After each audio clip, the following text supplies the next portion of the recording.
नमस्कार करता हूं और स्वागत करता हूं आप सभी का 10 का दम में। मेरा नाम है आदित्य झा और आप देख रहे हैं एनडीटीवी राजस्थान।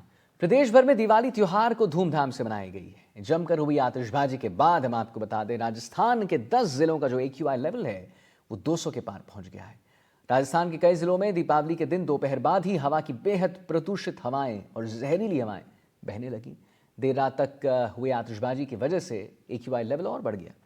दिवाली को लेकर आज अवकाश की घोषणा की गई है। इसके लिए अधिसूचना भी जारी की गई है। राजभवन की ओर से जारी लेटर में कहा गया है कि दीपावली महापर्व के उपलक्ष्य में संपूर्ण राज्य में 1 नवंबर को जो है सार्वजनिक अवकाश घोषित किया जाएगा। वहीं 2 नवंबर को गोवर्धन पूजा और 3 नवंबर को भैया दूज त्योहार की छुट्टी का ऐलान किया गया है। हालांकि राजस्थान के सभी स्कूलों में 27 अक्टूबर से ही मध्यावधि अवकाश घोषित कर दिया जा चुका है। इसके तहत हम आपको बता दें, 27 अक्टूबर से 7 नवंबर तक मध्यावधि अवकाश की वजह से स्कूल पहले से बंद करने की घोषणा भी हो चुकी है।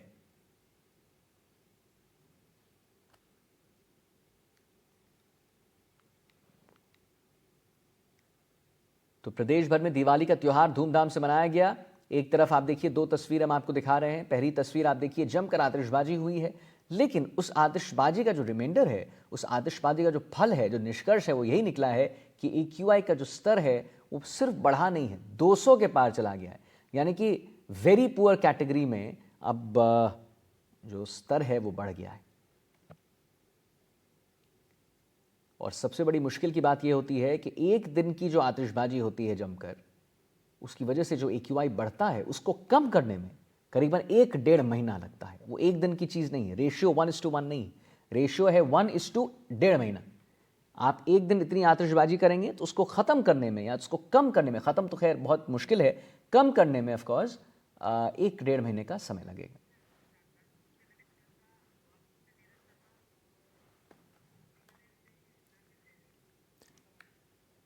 तो हमारे तमाम रिपोर्टर्स जुड़ गए हैं इसी खबर पर और जानकारी दे रहे हैं।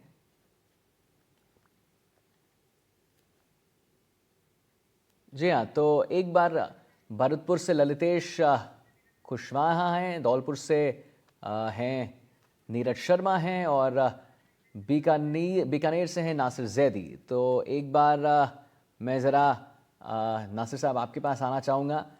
दिल्ली NCR में और राजस्थान में हर जगह जो है दिवाली जमकर मनाई गई, पटाखे जमकर छोड़े गए हैं, जिसकी वजह से AQI बहुत ख़राब हो गया है और बहुत ख़राब श्रेणी में चला गया है। सबसे पहला सवाल, और जो मैं सबसे ही लूँगा, वो ये है कि भाई 8 बजे से लेकर 10 बजे तक ये बात हुई थी कि एक रूल एंड रेगुलेशन, उस बुक के हिसाब से आप 8 से 10 ही तक चला सकते थे पटाखे। क्या इसकी अवहेलना हुई है, और अगर हुई है तो कितने तक हुई? नासिर साहब।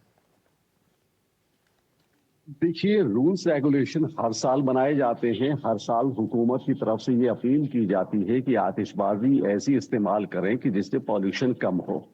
लेकिन रूल्स रेगुलेशन की पालना कहीं नहीं होती। ना तो आवाम खुद पालना करती है और ना ही हुकूमत के नुमाइंदे उन रूल्स रेगुलेशंस की पालना करवाते हैं। तो इस मर्तबा भी यही हुआ कि 2 घंटे के लिए कहा गया था सरकार की तरफ से कि आतिशबाजी का वक्त 2 घंटे का रहेगा। और खास बात यह है कि उन 2 घंटों में आतिशबाजी नहीं हुई, और जैसे ही 2 घंटे पूरे हुए, आतिशबाजी एकदम से शुरू हुई और पूरी रात तक आतिशबाजी चलती रही। तो जब इस तरह का हमारी जहनियत होगी तो फिर हम पॉल्यूशन को कम कैसे करेंगे? बीकानेर की हम बात करें तो सबसे ज्यादा AQI, air quality index, Bikaner का रहा है कि 347 AQI कम नहीं होता है। बहुत ज्यादा जब पोल्यूटेड एनवायरनमेंट हो जाता है तब जाकर 300 क्रॉस किया जाता है। तो ये तो 347 है, तो हम अंदाजा लगाएं कि हम कहाँ जा रहे हैं। और बीकानेर में खास बात यह है कि जहां एक तरफ तो जबरदस्त आतिशबाजी हुई है दिवाली के मौके पर, जश्न चिरागा है, आतिशबाजी होनी चाहिए, एक हिस्सा है ये इस जश्न का, इस त्योहार का। लेकिन कम से कम हमें ये ख्याल रखना चाहिए कि जो पटाखे हम इस्तेमाल कर रहे हैं उन पटाखों से पोल्यूशन तो कम से कम हो। ग्रीन पटाखे आजकल आ रहे हैं तो उनका इस्तेमाल किया जा सकता है, लेकिन ग्रीन पटाखों का इस्तेमाल नहीं हुआ और जो पोटाश के पटाखे हैं उनका इस्तेमाल हुआ, जिसकी वजह से 347 तक AQI जा पहुंचा बीकानेर का। और इसके अलावा बीकानेर में जो थ्री व्हीलर्स चलते हैं, तकरीबन 25,000 से ज्यादा थ्री व्हीलर्स बीकानेर में चलते हैं और उनमें बहुत से ऐसे हैं कि जो डीजल के थ्री व्हीलर्स हैं। हालांकि डीजल के थ्री व्हीलर पर बैन लगा हुआ है, जितने बड़े शहर हैं वहां बैन है, लेकिन बीकानेर में धड़ल्ले से डीजल के थ्री व्हीलर्स चल रहे हैं।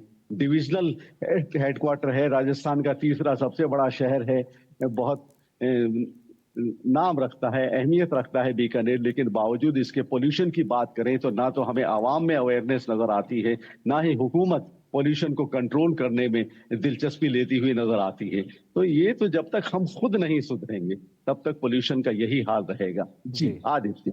जी, एक बार ललितेश के पास चलना चाहूंगा। तो ललितेश, जैसा नासिर साहब बता रहे हैं कि बीकानेर की स्थिति, और एक बड़ा जो एक फैक्ट है वो ये है कि 8 बजे से लेकर 10 बजे तक जो समय था, जो अवधि थी, वो दी गई थी, लेकिन लोग 8 से 10 के यहाँ पर कुछ नहीं किए। इनफैक्ट 10 के बाद ही उन्होंने शुरू किया आतिशबाजी करना। तो पहले तो आप ये बताइए कि क्या वहां की भी स्थिति यही थी ललितेश? बिल्कुल आदित्य, जिस तरह से बीकानेर की स्थिति है वैसे ही भरतपुर की स्थिति रही।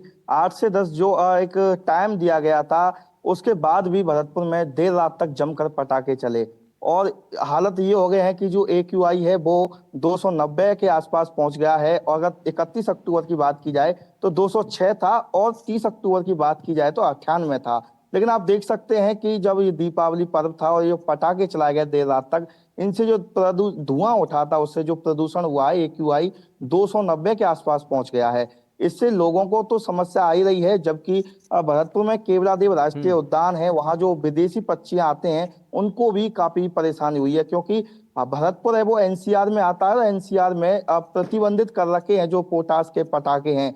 ग्रीन पटाखे ही चला सकते हैं, लेकिन फिर भी लोग ग्रीन पटाखे की बजाय पोटास के ही पटाखे चलाते हैं और हालत ये हो गए हैं कि 290 के आसपास जो AQI पहुंचा है, लोगों के सिर दर्द हो रहे हैं, एलर्जी हो रही है, जुकाम खांसी, आंखों में दर्द हो रहे हैं, लोगों की जलन हो रही है। तो कहीं ना कहीं जो सरकार, बिल्कुल जो प्रशासन है वो बिल्कुल भी दिलचस्पी नहीं ले रहा है। अगर प्रशासन की तरफ से अगर सख्ती से ये काम किया जाता तो ये हालत नहीं देखे जाते। जी आदित्य। ठीक है, ठीक है। नीरज शर्मा हमारे साथ, हमारे सहयोगी हैं, हमारे संवाददाता हैं धौलपुर से। तो नीरज, दो जगह के वही हाल, सिमिलर वहां पर एक प्रॉब्लम कि भाई 8 बजे से लेकर 10 बजे तक नहीं जलाते हैं, उसके बाद जलाते हैं, और ग्रीन पटाखों का इस्तेमाल नहीं किया जाता है, पोटैश के ही पटाखों का इस्तेमाल किया जाता है। धौलपुर की क्या स्थिति रही, जरा नीरज वो हमारे दर्शकों को बताइए। क्या वहां पर वही स्थिति देखी गई या नहीं, यहां पर कुछ अलग थी, बेटर थी? आदित्य, जैसे हालात बीकानेर में रहे, भरतपुर में रहे, जी, ठीक वैसे ही हालात धौलपुर में भी देखे गए हैं। जो गाइडलाइन थी शासन की, प्रशासन की, उसके अनुरूप किसी ने भी जिम्मेदारी नहीं निभाई और जो आतिशबाजी की है लोगों ने 9 बजे के बाद, या कह सकते हैं पूजन के बाद, आतिशबाजी का यहां पर दौर शुरू हो गया। तो ऑल ओवर जिले की बात कर रहा हूं मैं, धौलपुर, बाड़ी, राजाखेड़ा, सरमथुरा, बथड़ी, बथीनौर, सैंपू, मरिया, मागरोल, पूरे जिले में जो आतिशबाजी का दौर रहा है वो लगातार यहां पर जारी रहा है रात भर। तो जो AQI का लेवल है वो अपने आप में काफी बड़ा है, 278 तक पहुंच गया है। तो इससे लोगों के स्वास्थ्य पर भी विपरीत असर पड़ रहा है।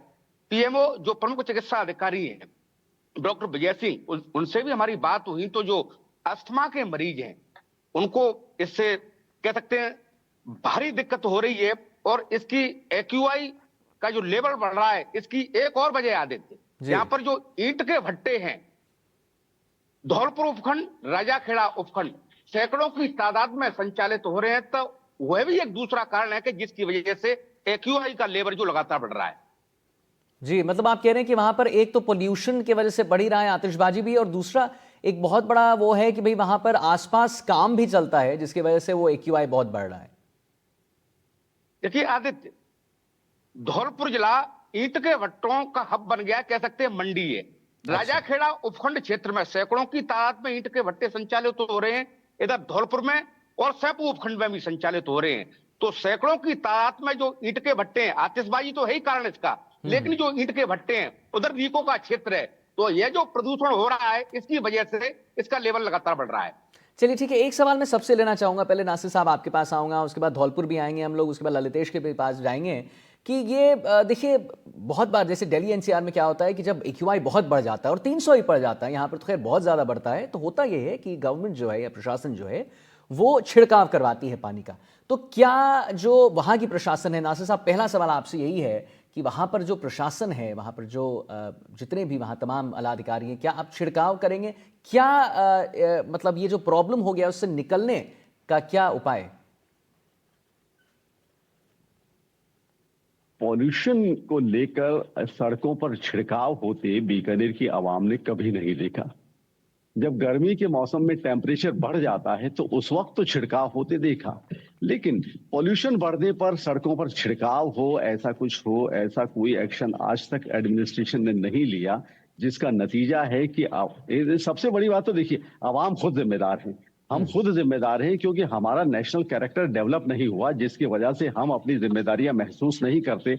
हम ये नहीं सोचते कि जहां जहां दूसरों के राइट्स शुरू होते हैं वहां हमारी ड्यूटी शुरू हो जाती है। बिल्कुल। तो हमने अपनी ड्यूटीज को लेकर कभी गंभीरता नहीं दिखाई, हम सीरियस नहीं रहे। यही वजह है कि पोल्यूशन बढ़ता जा रहा है। जैसे मैंने पहले भी अर्ज किया कि जब ग्रीन पटाखे मार्केट में हैं, लेकिन इसके बावजूद पोटाश के पटाखे धड़ल्ले से बिक रहे हैं। हुकूमत ने कहा है कि साहब 2 घंटे आप आतिशबाजी करें, नतीजा ये हुआ कि 2 घंटे खत्म होने के बाद आतिशबाजी हो रही है। इवन कल हमने ये भी देखा कि जो हुकूमत के नुमाइंदे हैं, जिनकी जिम्मेदारी है कि हुकूमत की जो भी रूल्स रेगुलेशन है उन्हें इम्प्लीमेंट करवाएं, उन्हें खुद को हमने पोटाश के पटाखे खरीदते हुए देखा। रात को हम एक्सीडेंट की खबर करने ट्रॉमा सेंटर गए तो वहां देखा कि वहां अस्थमा के पेशेंट्स भी बहुत आए हुए थे। रात को हम एक खबर शूट करने गए थे तो वहां हालत ये हुई कि हमें खुद को खांसी आने लग गई। इतना ज्यादा जब पोल्यूशन हो रहा है, लेकिन हुकूमत की तरफ से कहीं कोई तवज्जो नहीं दी जाती, ना कोई छिड़काव, ना कुछ और तरीके अपनाए जाते हैं। जी आदित्य। ठीक है नासिर साहब, बहुत बहुत धन्यवाद। और सबका मैं धन्यवाद करना चाहूँगा, समय का अभाव है इसीलिए हम ज़्यादा क्वेश्चंस हम रिपोर्टर से नहीं ले सके, लेकिन हमारे तमाम रिपोर्टर्स ने यही बताया कि 8 से 10 बजे की जो ये रूल थी उसकी अवहेलना हुई है और पोटाश के पटाखे ज़्यादा यूज़ किए गए हैं, पर इस पर ग्रीन पटाखों के